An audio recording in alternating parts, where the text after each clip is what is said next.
in the module, you see a picture of the Pacific Ocean that is somewhat low contrast and really monochromatic. Tones of blue, blue sky and ocean, and that's all you see.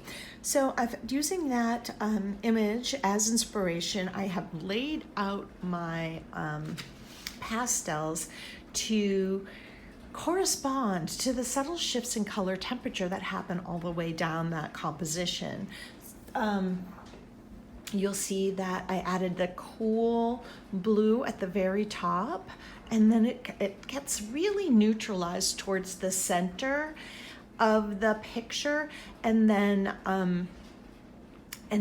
paled out, like because of atmospheric perspective, and then it starts to get a little purpley, and then it goes almost all the way to blue-green. So I kind of laid out the colors where I think they belong, and then I'm gonna start to lay them down on the paper. I chose a cool blue paper, logically, and then I'm gonna start to lay them down on the paper and then layer them. So the first thing I'm going to do is get started on the sky.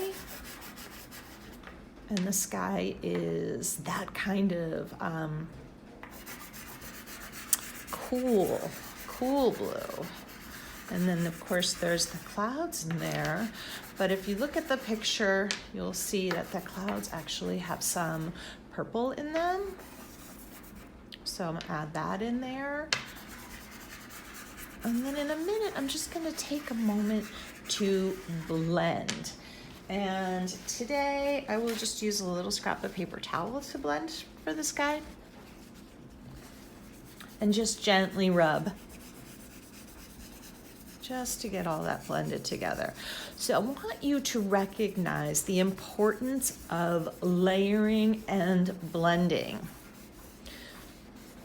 And you wipe quite a bit of it away, but you can add it back on again.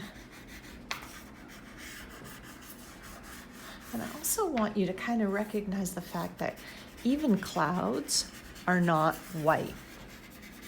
So there's a pale blue, super neutralized area right on the horizon line, which makes a lot of sense because we're talking about atmospheric perspective here, and we know that everything sort of pales out, neutralizes along the horizon the further away it gets. So that's happening here. I'm going to pause and make a time lapse as I fill the rest of the composition, and then I'll make another video as I'm finishing up.